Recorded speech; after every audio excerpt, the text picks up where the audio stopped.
Muy buenos días, compañeros. Hoy les vengo a hablar con mi compañero Aldair y quien les habla, Giovanni Jurado, sobre el ejercicio 9, que dice lo siguiente.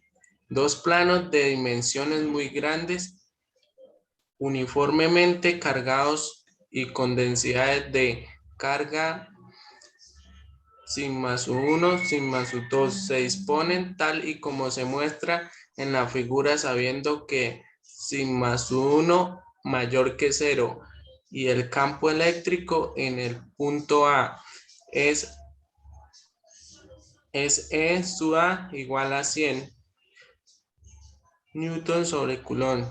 A. ¿Cómo debe ser sigma sub 2, positiva o negativa? ¿Qué valores tiene sigma sub 1 y sigma sub 2? B. ¿Cuál es el valor del campo eléctrico en B?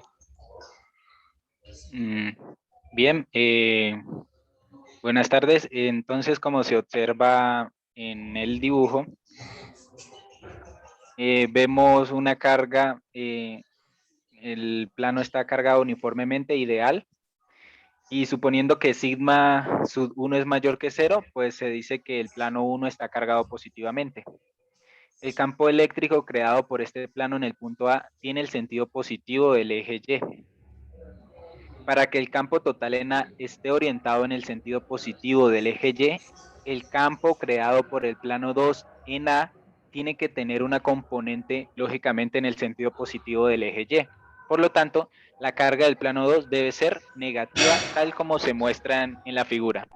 Ahí como vemos en la figura hay un plano en positivo de color rojo y ahí está su campo eléctrico, el vector que aparece en el eje Y, X, perdón.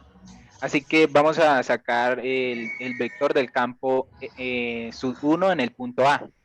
Como se ve, entonces solo tiene componentes en el eje Z. Así que en tanto en X como Y van a ser cero, así como se observa ahí. Entonces, ahora veamos el campo eléctrico sub 2. Como se ve en la figura, súbalo un poquito, por favor. En la figura, el plano amarillo cargado uniformemente negativo tiene una componente, eh, que tiene la siguiente, el siguiente, el siguiente vector. Entonces, el campo eléctrico sub 2 entonces tendría componente en X, 0, y luego la componente en Y, pues descomponiendo, sería la carga con el coseno de 45 y negativamente para la Z, con un seno de 45. Bueno, entonces hacemos la resta de esos dos vectores para hallar el campo eléctrico sub A, y eso nos da la siguiente expresión como se aprecia ahí. Entonces las componentes en su totalidad pues serían componente en X0, 100, que el ejercicio nos lo da, y en Z sería 0. Así que igualamos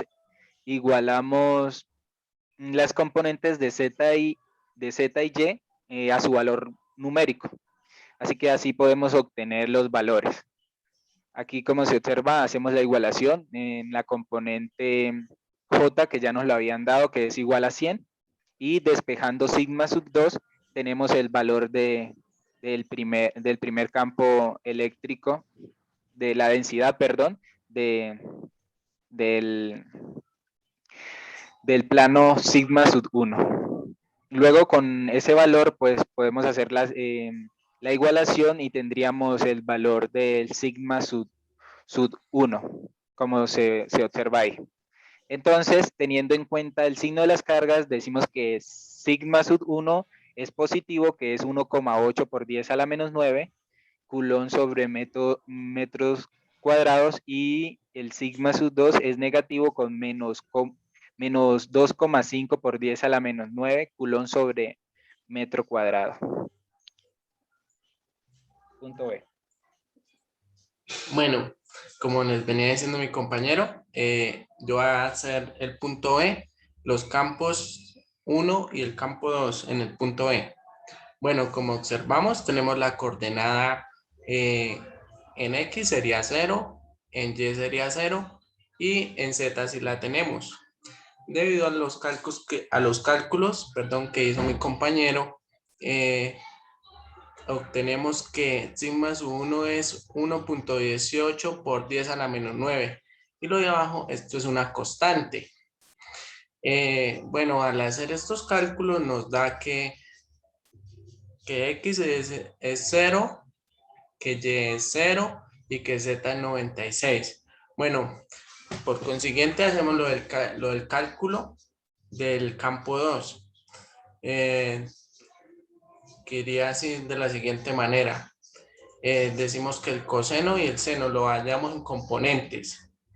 ¿Listo? Luego teniendo las componentes, ya obtenemos el siguiente resultado, que sería 0 en X menos 100 en J y 100 en Z.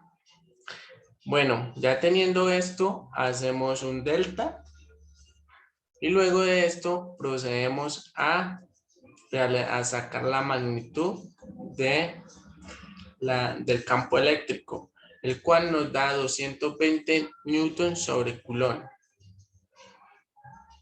Gracias.